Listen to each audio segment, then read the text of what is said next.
Welcome to the Combative Nerds Podcast. Join us while we break balls and try to outwit each other at every turn while debating all things nerdom and trying to make sense of this world. Look, I'm not gonna lie, it's a Herculean task and I'm not sure we have enough brain power to do so. At the very least, we can laugh and offend each other through the process. Thanks for sharing your day with us. Now on to our show.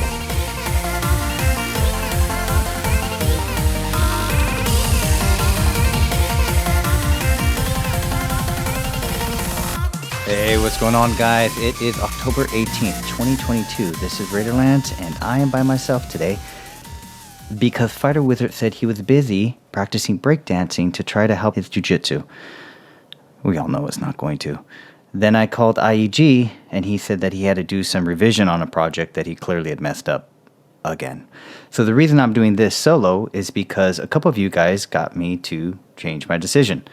And what am I talking about? I am talking about the episode we did of the legal discussion of abortion. FighterWizard, one of my buddies named X, and one of FighterWizard friends all stated that they wanted to hear the full episode. I was planning on holding it back, but FighterWizard made a very good point. And that point was, Raider, the shit you've already said is worse than anything you said during that discussion. So realistically, we can publish that. I was well argued. I had to concede to his point, and so we're going to go ahead and give you the full episode. So this was my little intro. It might be a little bit confusing. If you check out our episode 4, I released the first 10 minutes of that episode. I don't want to hit you guys with that again. So what I'm going to do is I'm going to jump straight into the discussion, kind of where episode 4 left off.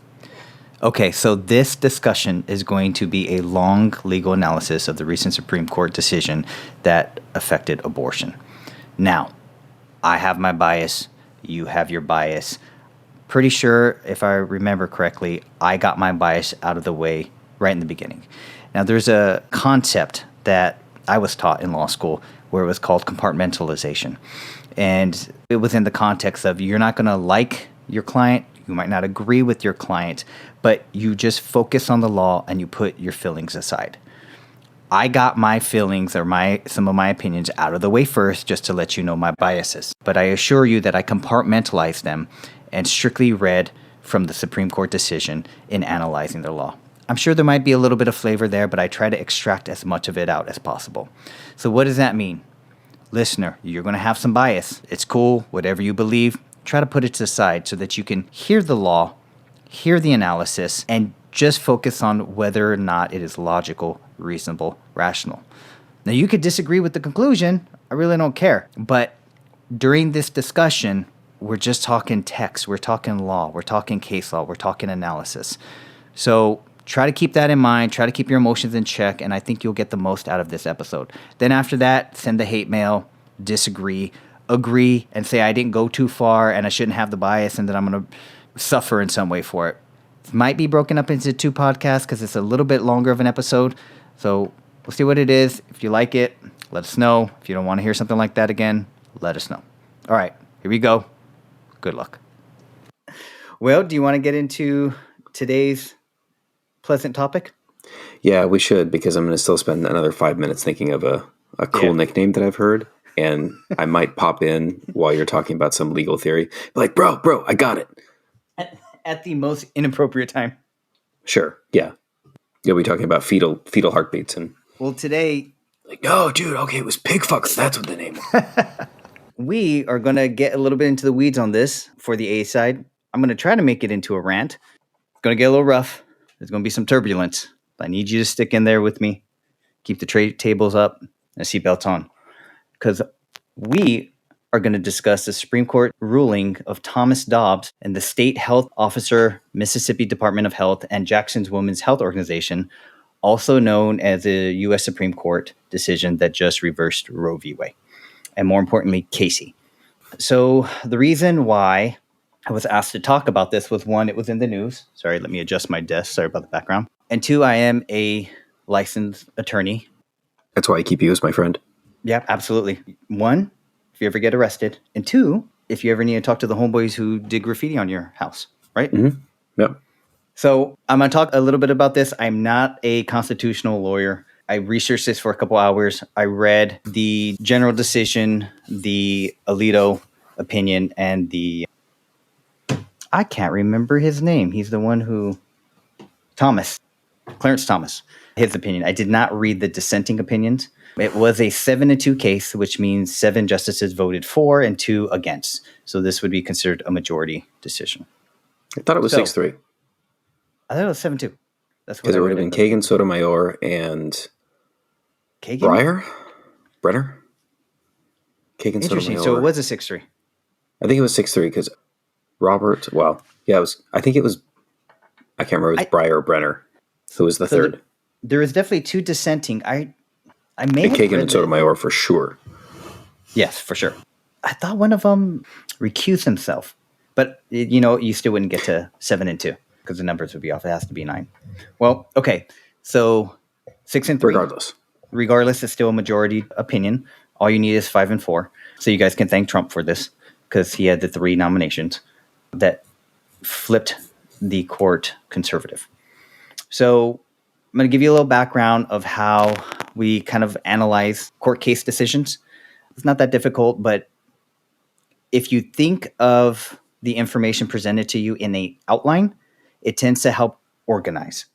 And what that means is I'll kind of give you the back history. I'll actually give the conclusion next, and then we'll go item by item, or what we call element by element, of the reasons why the analysis is what it is. All right, so first I'm going to give you the procedural history of this case.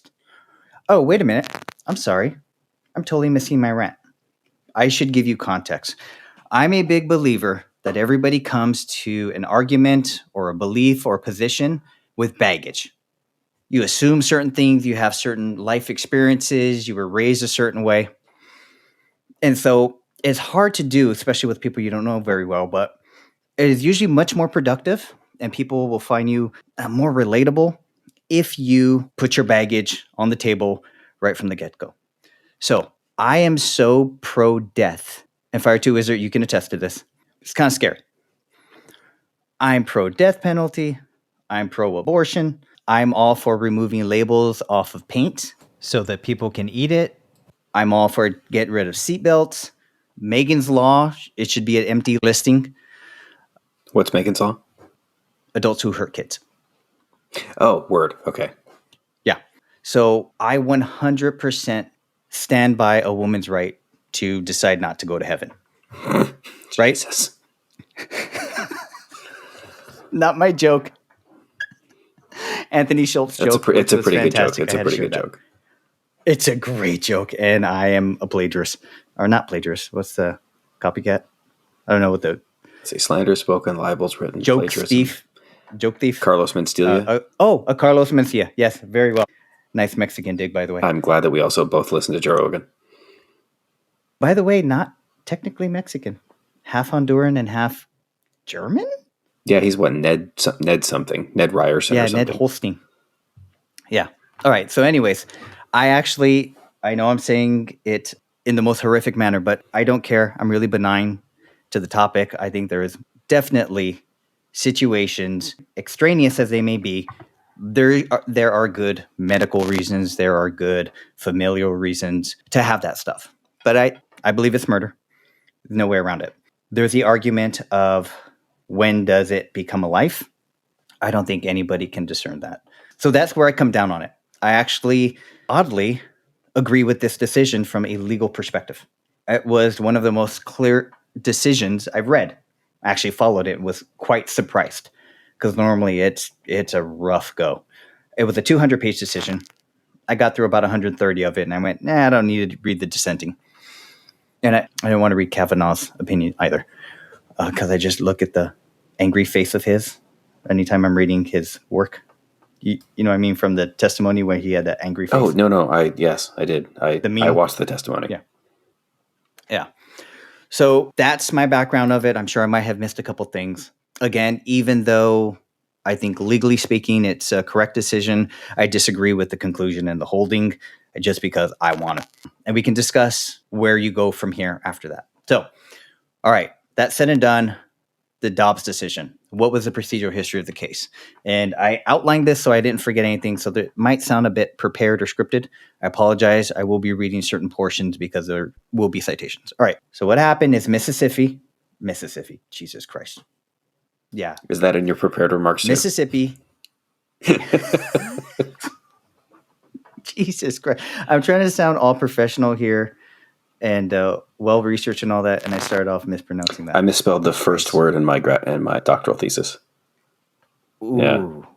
Doesn't it always start with the? No, it's University of California, Irvine. It's the one page that I did not spell check because it was the title page, and I misspelled the word university.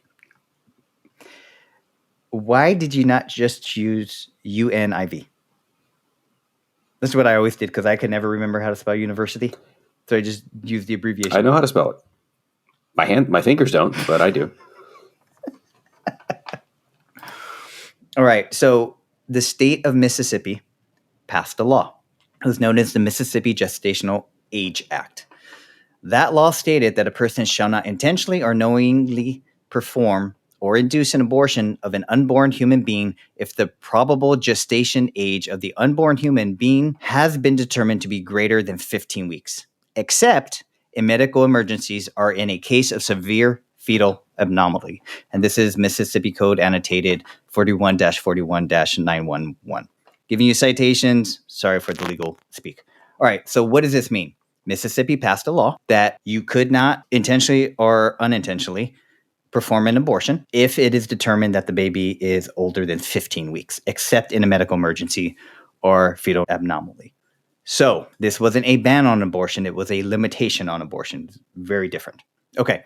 So in response, Jackson's Women Health Organization and the abortion clinic and one of its doctors challenged the act in federal court. So state passed a law. These three parties said, hey, we disagree with it. We're going to challenge it, but we're going to challenge it to federal court because federal court had jurisdiction over this because of the Roe v. Wade and the Casey decision, primarily the Casey. Okay.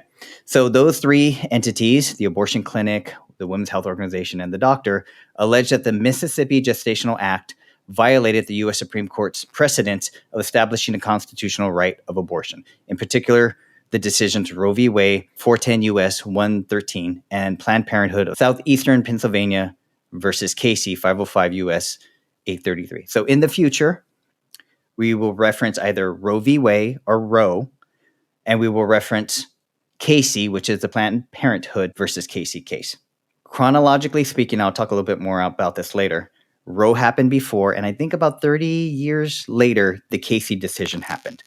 So when they use the word Supreme Court precedent, precedent is previous decisions, previous holdings, previous understandings and guidelines provided by the court.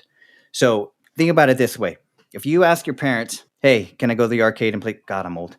Hey, can I go down to the coffee shop to go do some homework? And your parents have always told you, hey, you can't go past 8 o'clock. Well, there's a precedent there. You know not to ask to go to the coffee shop after 8 o'clock. Now, you can undo a precedent, but we'll talk about that a little later. Okay. So the arguments are the Mississippi Gestational Act violates the precedent of Roe v. Wade and Casey. Therefore, the law should be thrown out. So the people who are respond to the original allegation, and I'm assuming that's the state of Mississippi in this case, they defended the act on the grounds that Roe and Casey were wrongly decided and that the act is unconstitutional because it satisfied rational basis review. All right. So just to back up, law passed, put limitations on abortion. Three parties said, hey, that violates Roe v. Wade and Casey, so it should be thrown out. And then the state responded, no, our law is good because it's constitutional and it satisfies the rational basis of review. You with me so far? All right. So interestingly, the Supreme Court decision put the conclusion or the holdings first. So the first 9 pages, if you want to see exactly what the Supreme Court held, you just read the first 9 pages of the decision. And they decided 3 things. 1, they decided that the Constitution does not confer a right to abortion. 2, they decided Roe v. Wade and Casey versus Planned Parenthood are overruled, therefore throwing out the precedent. And then 3, the authority to regulate abortion is returned to the people and their elected representatives, meaning the individual states. All right, so there's a big umbrella concept, or I shouldn't say concept, it's an actual law. People really don't talk about in this situation, but it's very important. Why do the states get to regulate it? Meaning, why does Mississippi get to put limitations on abortion? Well, according to Cornell Law School, there is something called the Supremacy Clause. The Supremacy Clause is part of the Constitution. It's Article 4, Paragraph 2, and it is commonly referred to as the Supremacy Clause by everybody. I'm going to read actual text from the Constitution. It states, it establishes that the federal Constitution and federal law generally takes precedent over state laws and even state constitutions. It prohibits states from interfering with the federal government exercise of its constitutional powers and from assuming any functions that are exclusively entrusted to the federal government. It does not, however, allow for federal government to review or veto state laws before they take effect. All right, what does that mean? If the federal government makes a law, the states do not have a right to pass a law that interferes, objects, undermines that law. So one of the big ones we're dealing with right now is the Constitution confers to the federal government the right for interstate commerce. So the federal government can make any laws it wants that governs interstate commerce, and that can be goods, services, business entities, and the states, they can pass their own laws, but they have to uphold what the federal government's law sets forth, and then they can go further and put additional limitations to it. But the bare minimum is they have to cover and agree with what the federal government states on it. Another thing, certain states are passing laws to legalize marijuana. Federal government is still a banned substance. So in DC and generally throughout the nation, if a federal agent can pop you for marijuana use, but states, it's going to be state by state. California doesn't care. Colorado seriously doesn't care. You can do that, but you can still be raided. You can still be popped for it and brought on federal charges. So those are two ways of how you can see federal reach on certain topics, whereas the states have very limited reach. That's the Supremacy Clause. So in this case, the I guess you would say the federal government, but it's the Supreme Court passed two decisions, Roe v. Wade and Casey, that both provided for a woman's right to have an abortion. So therefore, states, when they would put laws limiting abortion, they were flying in the face of Casey and Roe v. Wade. All right. So because of the Supremacy Clause, because of the three holdings of the Supreme Court, again, here's the three holdings. No constitutional right to abortion, Roe v. Wade are overruled, and the authority to regulate abortion gets returned back to the state. All right. So because of those three things, the Supreme Court does a 3-point analysis. Element 1, does the Constitution confer a right to obtain abortion, whether it's explicit or implicit? So first, the court's going to look at that. Then they're going to look at whether the right to obtain an abortion is rooted in the nation's history and tradition and whether it is an essential component of ordered liberty. Therefore, they'll be examining the 14th Amendment due process clause, and that was instilled by Timms versus Indiana, 586 U.S. Lastly, whether a right to obtain an abortion is part of a broader entrenched right that is supported by other legal precedents. So, think about it as a cascading argument, lesser arguments the way you go. So when the court is reviewing Casey and Roe v. Wade, they wanted to overturn them. So in order to overturn them, they have to analyze what the holdings were of Casey and Roe v. Wade. They basically have to undo the logic or counter the logic that's provided in those decisions. So that process of undoing or countering the arguments and logic in the previous cases, the court laid out as a 3-step process. They're going to review 3 arguments made in those decisions, and then they're basically going to obliterate each one of them. So the first argument is that... Sorry, quick question. Yep. When I won't say constitutionality in this case, when the legality of abortion was at first allowed and then confirmed with the 2 cases you're describing, did they have that same sort of tiered argument? So I think you said constitutionality, and then precedents. Yeah. Okay, and then the decision this time dismantled each one of those arguments. Okay, correct. So I'll shut up. Sorry, I just wanted to. And I'll go.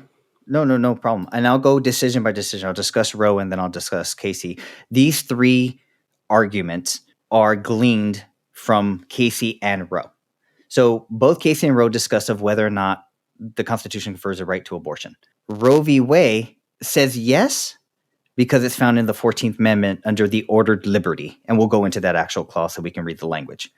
Casey says, yes, it's constitutional because abortion is part of a broader entrenched right that is supported by other legal precedents.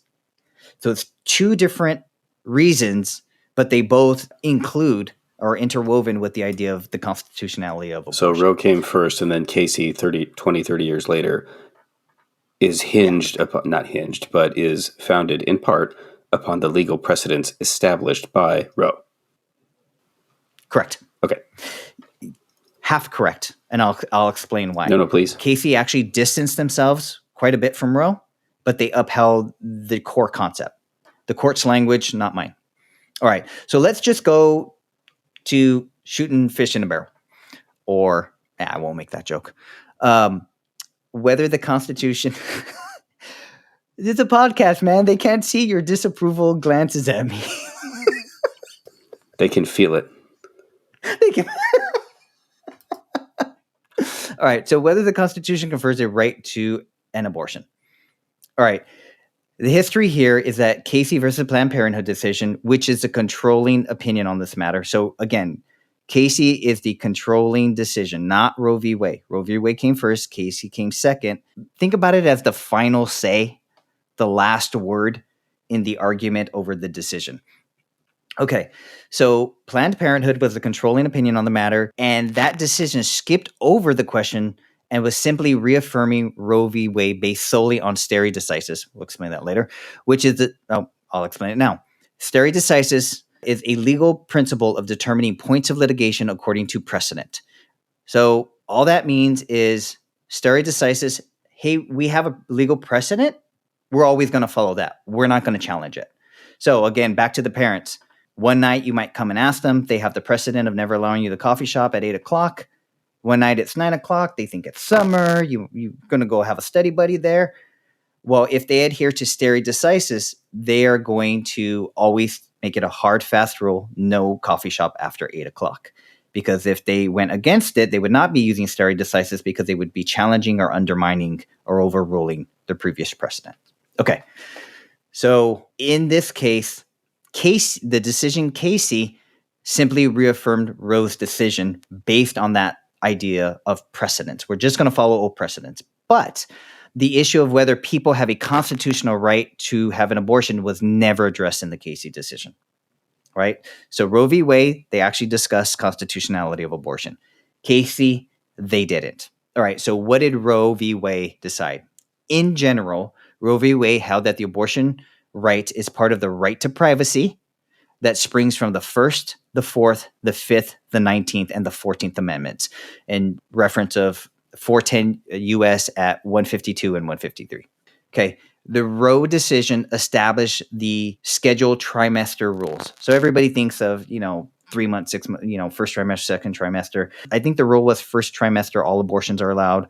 Second trimester, only emergency or extenuating circumstances, an abortion would be allowed. And then I think third trimester, abortion was not allowed. That was Roe. That's what they set into motion. When Casey came along, Casey did not affirm Roe's decision. Affirm means is to accept or agree. Did not affirm Roe's decision, but it adopted its rationale. So how can you do that? Well, you just don't uphold the conclusion, but the analysis you can uphold. Instead, the Casey court grounded its decision solely on the theory that the right to obtain an abortion is part of the liberty protection by the 14th Amendment Due Process Clause. The decision describes it as a freedom to make intimate personal choices that are central to a personal dignity and autonomy. So 505 U.S. at 851. All right, so let's back up a little again. Roe came first, Casey came second. Stare decisis means you should follow Casey in this current appeal of the Dobbs decision. Okay. Roe decided it on 1st, 4th, 5th, 9th, and 14th based on the right to privacy. I think I might be expounding here, but I think the right to privacy came down to a woman's medical decisions. And what I think it was about whether or not they had to share it with the father or whether they had to share it with their parents, but it was a right to privacy to make that medical decision for yourself. I think I'm on target with that summation. Quick question about the amendments that you mentioned. Sure. So you said both Roe and Wade, multiple amendments, Roe and Wade. I meant Roe and Casey. Roe, multiple amendments. Casey, one of them. the 14th, what is the due process clause? Because I don't know. Sure. Yeah, no, we're going to discuss it. Oh, okay. It's going to be the second analysis Cool. that we've All right. done for Casey. So we'll get back to that. But again, like you said, Roe v. Wade, based on right to privacy and multiple amendments. Casey, all about the 14th Amendment with ordered liberty, which falls under the due process clause and its protections. All right. So now we got to ask, why did Casey Court not adopt Roe v. Wade's reasoning? All right. Well, first off, the scheme and the detailed set of rules of pregnancy divided into trimesters in Roe v. Wade were much like that one might expect from a statute or a regulation. I believe this is from the Alito decision. So this is his rationale and explanation. The decision looked like the sort of consideration that a legislative body would take into account when they would draw lines and accommodate competing interests. So that is basically him, the justice, saying the trimester schedule is not something the court would ever push out as precedents. We don't make those kind of rules like that. That's something that would come out of a legislative body, which is he is kind of in a way trying to do a keto and make it seem like since this is something that the state should be doing, but for the supremacy clause, this is something the state should have done, not Roe v. Wade. But it's something that they took it a little too far. All right, the next point. Roe held that the right to abortion falls under the right of privacy. Again, 1st, 4th, 5th, 9th, and 14th. Justice Alito opined that the Roe decision conflated the right to shield information from disclosure, which falls under the right of privacy, versus the right to make and implement important personal decisions without government interference. And he cites Whelan versus Roe, 429 U.S., 589, 599, and 600. So Justice Alito kind of distinguishes the right of privacy in this case by saying shielding and disclosure of medical information versus the right to implement important personal decisions without government interference. And what he found is that because the two are different, Roe kind of extended themselves in their rationale to give this person the right to abortion because of their right to privacy. And it sounds like Alito was kind of saying like, oh, okay, the person might have a right to implement important personal decisions without government influence, but the right to shield information from disclosure, they're not necessarily the same thing. So he tries to distinguish the two. All right, next, Casey, which affirmed Roe's central decision, abandoned that position of the right to privacy. So again, Roe upheld the right to abortion under the right to privacy. Casey distanced themselves and abandoned it. And they instead grounded their rationale of the right to abortion entirely on the 14th Amendment due process clause. And you can see 505 U.S. at 486. All right. Now, the Casey decision was essentially a 5-4 decision, but there were 3 different camps on how to analyze the appeal by the different justices. So 5 and 4. 2 of the justices expressed no desire to change Roe at all. So, of course, they were the ones who affirmed. 4 justices wanted to overrule the decision in its entirety. So the conservative wing. Well, what about those last 3? Well, the 3 remaining justices who jointly signed the controlling opinion took a third position, which was they did not endorse the Roe reasoning, but they concluded that stare decisis, precedent, required adherence to what is called the Roe's central holding. Casey threw out Roe's trimester schedule and substituted a new rule of uncertain origin under which states were forbidden to adopt any regulation that imposed an undue burden on a woman's right to abortion. So, conservative camp said no. 2 justices said, heck yeah, we love Roe, we're keeping it the same. 3 remaining justices who essentially wrote the opinion said, all right, we don't agree using stare decisis and just upholding Roe. Instead, we're going to adhere to Roe's central holding, which was to confer the right to have an abortion. But we're going to throw out that silly trimester rule, and we're going to give a more general, which is kind of what Alito was talking about on how the trimester rules is something in a legislative body or that a state would produce. What the court did is they kind of backed it up and said, all right, we're not going to do this trimester rule. We're going to create a new rule. And that is that states are forbidden to adopt any regulation that imposed an undue burden on a woman's right to an abortion. And like all good legal decisions, it's vague for a reason, so that all these other justices can interpret what an undue burden to an abortion can mean. And the states can pass all these laws to what is an undue burden. So that's why you get all these different flavors of it. Follow me so far? All right. So now the current issue or the current court case at issue, the Dobbs case. The court has to determine the constitutionality of abortion, meaning does the Constitution provide a right to abortion? To determine this, the court first must review the standard that the court cases have used to determine whether the 14th Amendment reference to liberty protects a particular right. In other words, Casey is a controlling decision, and they base the right to an abortion on the 14th Amendment right to liberty provided in the Due Process Clause. Why are we looking solely at the 14th Amendment? Because the Caseys base their rationale on that. All right, so now let's look at the 14th Amendment. Again, Roe, right to privacy, Casey, right to liberty, which is found in the Due Process Clause.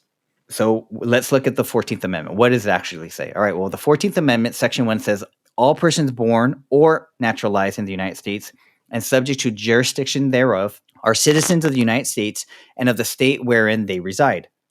No state shall make or enforce any laws that shall abridge the privileges or immunities of citizens of the United States, nor shall any state deprive any person of life, liberty, or property without due process of law, nor deny to any person within its jurisdiction the equal protection of the laws. Now, most people, when they hear 14th Amendment, they think of the equal protections rights. The civil rights movement was based on equal protection under the law. The 13th and 14th were enacted after the Civil War. You know, you had a lot of these laws, Jim Crow and all this stuff, and that's what they argued, the 14th Amendment. We have equal protection under the law. These states are doing exactly what they shouldn't be doing under the 14th Amendment, Section 1. So the key phrase here is that no state shall make enforcement of any law that shall abridge, means stop, prevent, the privileges and immunities a citizen of the United States has, nor shall the state deprive any person of life, liberty, or property. So in the Casey decision, they're arguing that by refusing or taking away the right to abortion, you are depriving them of their liberty. Now, the other part of this law is that it says without due process of law. So governments can deprive, or I'm sorry, specifically states can deprive a person of life, liberty, or property, but they have to give them due process of law. All right. So let's see if I don't talk about this.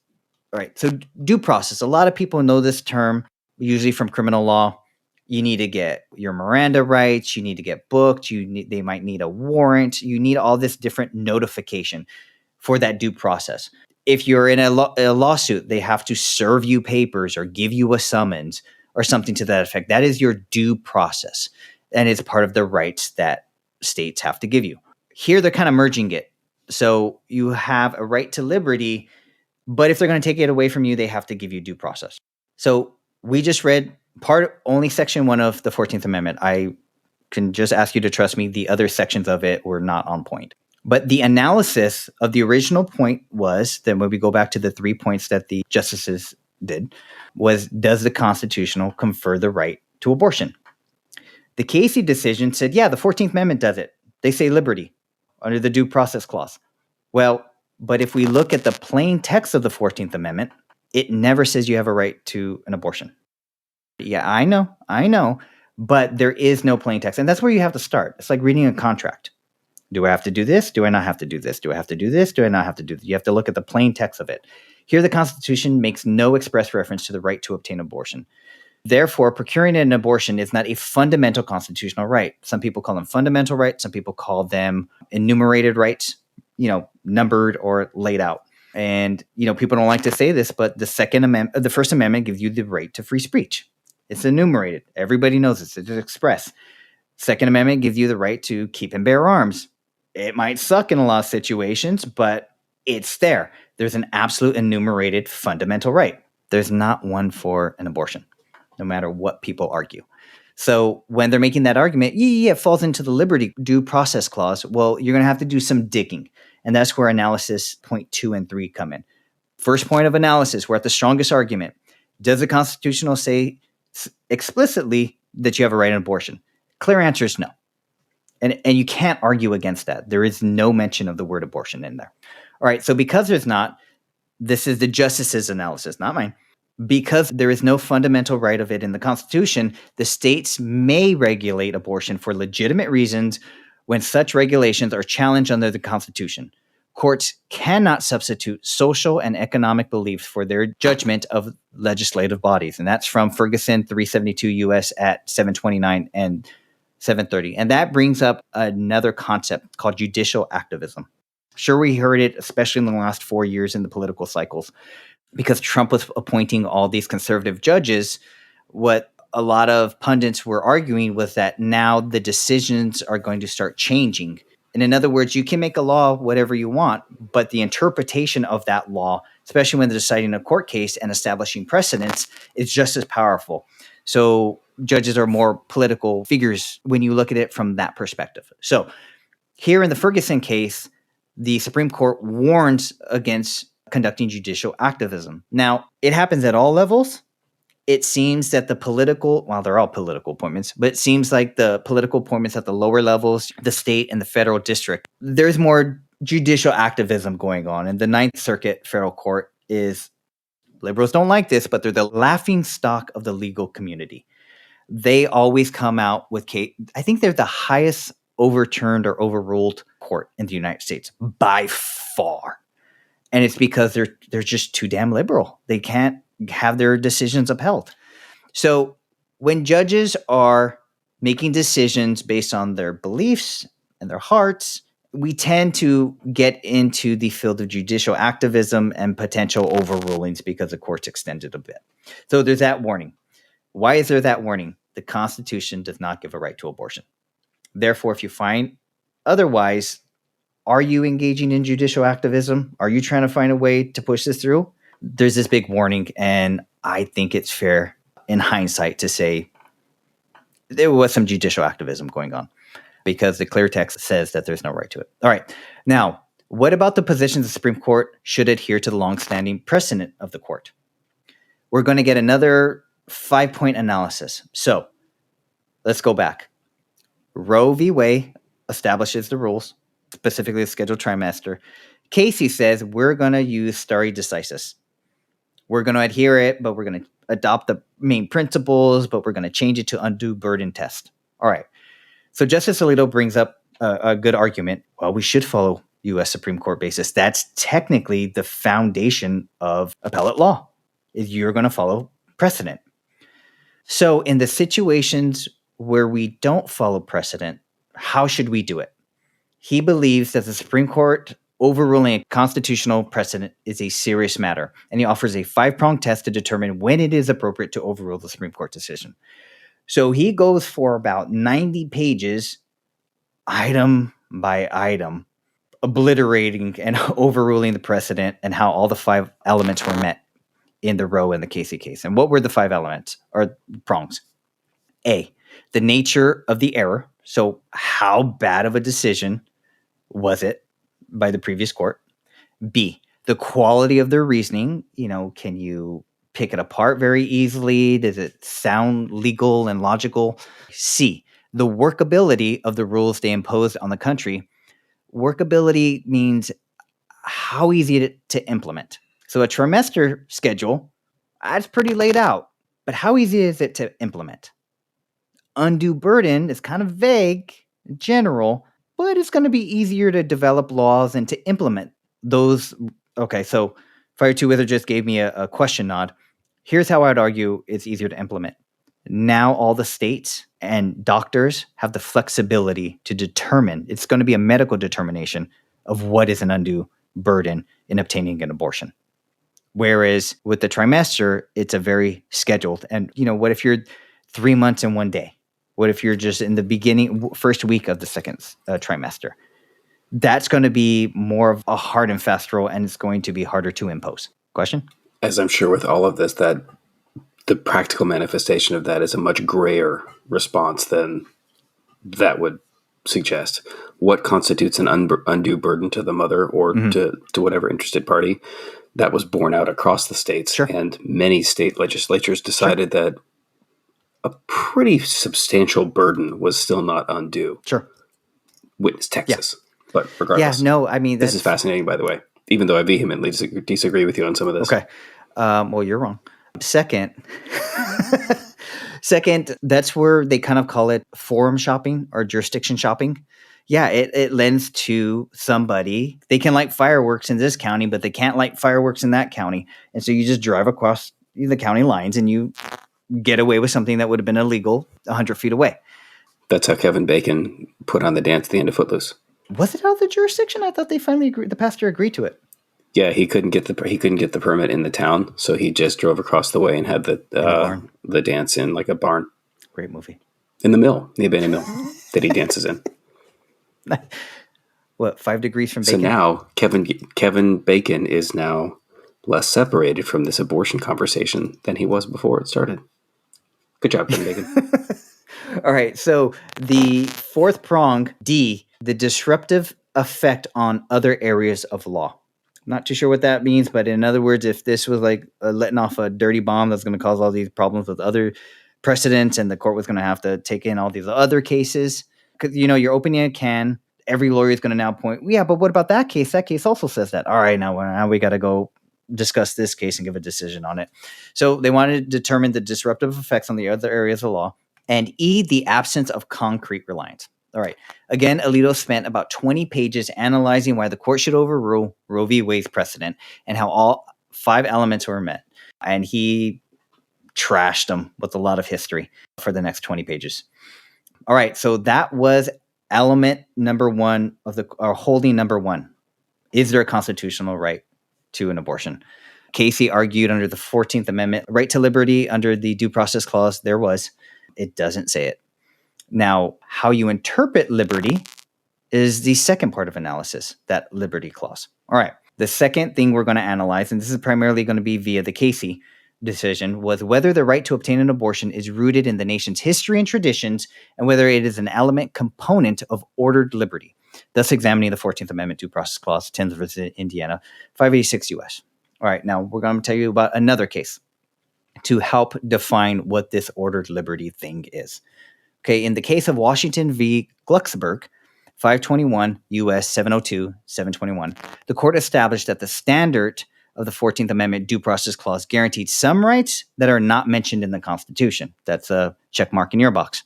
All right, but any such right must be deeply rooted in the nation's history and tradition and implicit in the concept of ordered liberty. All right, so there's a term called subtext, right?